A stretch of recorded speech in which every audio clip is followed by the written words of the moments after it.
Welcome to my basic learning YouTube channel पे स्वागत है एक नए वीडियो में। आज की क्लास में हम सही तरीका से इंग्लिश पढ़ना सीखेंगे। यहाँ पर सही तरीका मतलब क्या है, कैसे हम हिंदी वाले शब्दों का जब हम इंग्लिश में रूपांतरण करते हैं तो उसकी मात्रा कैसे लगाती है, उसका उच्चारण किस तरह से करते हैं, तो किस में कौन सी मात्राएं लगेगी, उनका इंग्लिश में किस तरह से ट्रांसलेशन करेंगे, मतलब उनका रूपांतरण कैसे करेंगे। इस क्लास में यही हम सीखेंगे। यही है इंग्लिश में सही तरीका पढ़ने का। यदि हम सही तरीका से मात्रा को नहीं लगा पाएंगे तो हमारे वर्ड इंग्लिश में गलत हो जाएंगे, उसका उच्चारण भी अलग हो जाएगा। यहाँ पे पहला क्या है, दो से द का लिखते हैं डी। द किससे बनता है, डी से बनता है द। ओ की मात्रा के लिए हम लगाते हैं ओ, क्या लगाएंगे ओ। स का लिखते हैं, इस वाले स का लिखेंगे एस एच, और बड़ी ई की मात्रा है तो लिखेंगे आई। तो क्या हुआ, दो श्री राजन। रो में आ की मात्रा है, जो में कोई मात्रा नहीं है, न में भी कोई मात्रा नहीं है। तो देखिए कैसे लिखते हैं इसको। पहले लिखेंगे र का होता है आर से लिखते हैं र। आ की मात्रा के लिए हम ए लिखाएंगे। ज का लिए हम जे लिखते हैं, और कोई मात्रा नहीं है तो इसमें हम ए लगाएंगे। और लास्ट में है न का लिखते हैं एन, इसमें कोई मात्रा नहीं है, ये लास्ट में है तो भी इसमें हम मात्रा नहीं लगा। यदि मात्रा लगाते हैं तो ये हमारा उच्चारण गलत हो जाएगा। तो क्या हुआ, राजना हो जाएगा, तो ऐसे गलत हो जाएगा। अब अगला वर्ड है सैतान। इस सौ के लिए हम लिखते हैं एस एच। आई की मात्रा के लिए हम लगाते हैं ए, आई से होता है आई की मात्रा। तो का लिखते हैं टी। आ की मात्रा के लिए हम ए लगाएंगे, और लास्ट में है नौ का लिखते हैं एन। तो क्या हुआ, सैतान। रौनक, तो र का होता है आर, ये है औ की मात्रा।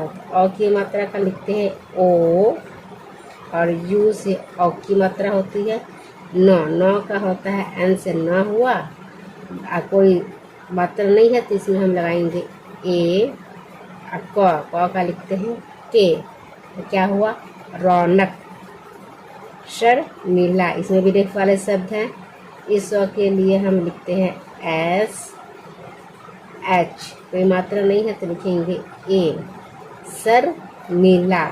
जब आपको कहते हैं ना बार बार, जब समझ में आएगी पहले क्या लिखे, उस शब्द को 2 से 3 बार 4 बार पढ़ेंगे, बार बार रिपीट करेंगे तो आपको समझ में आया कि पहले क्या लिखना है। सर, स के बाद क्या हो रहा है उच्चारण में, र हो रहा, सर मी। तो पहले उसके बाद म लिखेंगे। म में छोटी ई की मात्रा है तो आई लगा दिए। अब ल है, ल का लिखते हैं एल। आ की मात्रा है तो आ की मात्रा के लिए हम लिखेंगे ए। तो क्या हुआ, सर नीला। अटल, अ का लिखते हैं ए, इसमें किसी में भी कोई मात्रा नहीं है। अ का लिख दिए ए। ट का लिखते हैं टी, कोई मात्रा नहीं है तो यहाँ पे हम ए लगाएंगे। ल का लिखेंगे एल। तो क्या हुआ, अटल। अब है आदर्श। आदर्श को कैसे लिखेंगे, पहले लिखते हैं अ का होता है ए, और आ की मात्रा है तो आ की मात्रा के लिए फिर ए लिखेंगे। आ हो गया, द होता है डी से कोई मात्रा नहीं है तो लिख देंगे ए आदर्श। फिर ऊपर में रेफ की मात्रा है तो लिख देंगे, रेफ की मात्रा होती है आर से श। इस के लिखते हैं एस और एच। तो क्या हुआ, आदर्श। नेक्स्ट है उचित। ऊ है तो ऊ होता है यू से। च है, च का लिखते हैं सी, और एच से छोटी की मात्रा तो आई। तो का हो गया टी। तो क्या हुआ, उचित। संपूर्ण। देखने से क्या इतना मुश्किल लग रहा है ना, लेकिन घबराइए नहीं। देखिए किस तरह से इसको हम लिख रहे हैं। सौ का लिखते हैं एस ए। आधा म है तो आधा म का सिर्फ हम एम लिखेंगे। हम समझेंगे आधा लिखा हुआ तो आधा कैसे लिखेंगे, म एम से तो म बन गया, तो लेकिन एम से जब म बना तो हम इसमें ए नहीं लगाएंगे, ए लगाएंगे तो ये पूरा हो जाता है। इसलिए जब आधा रहे तो सिर्फ इसमें हम एम लगाते हैं। प का लिखते हैं पी, बड़ी यू की मात्रा है तो लिखेंगे यू।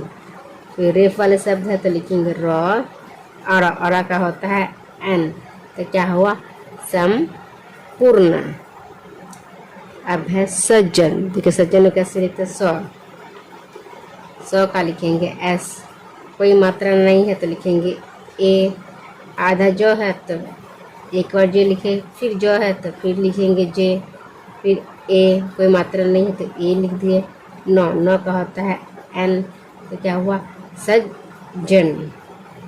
श्रृंगार, इस स के लिए क्या लिखते हैं, देखिए इस स का लिखते हैं एस, क्या लिखेंगे एस एच। री की मात्रा होती है आर और आई से, अंगा, इसको कहते हैं अंगा, अंगा के लिए लिखते हैं एन लिखेंगे।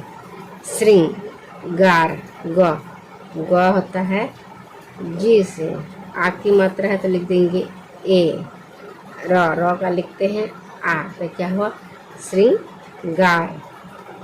अब है पुरस्कार, तो प का लिखते हैं पी, छोटी उ की मात्रा के लिखेंगे यू, र का लिखते हैं आर और ए, स का लिखते हैं आधा स है तो लिखेंगे एस, और क है तो क का लिखते हैं के, आ की मात्रा है तो लिखेंगे ए, र का लिखते हैं आर, तो क्या हुआ पुरस्कार।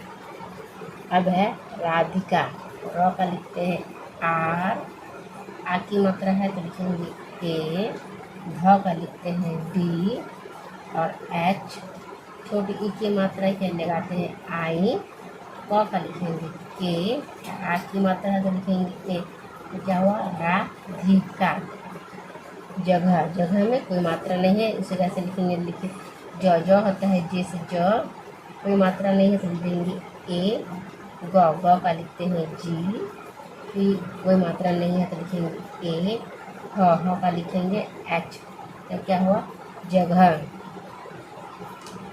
आश्रम में क्या लिखेंगे अ का होता है ए, आ की मात्रा है तो आ की मात्रा के लिए लिख देंगे ए, फिर आ हो गया श्रम, इस श्रम के लिए लिखते हैं एस एच, आर से होगा श्रम, कोई मात्रा नहीं होती है तो यहाँ पर हम लगाएंगे ए, म का होता है एम, तो क्या हुआ आश्रम। तो थैंक्स फॉर वॉचिंग, वीडियो को अंत तक देखने के लिए। इसी तरह के वीडियो और भी आप देखना चाहते हैं तो वीडियो को ज़्यादा से ज़्यादा लाइक करें, शेयर करें और कमेंट बॉक्स में अपना फीडबैक अवश्य बताएं वीडियो आपको कैसी लग रही है।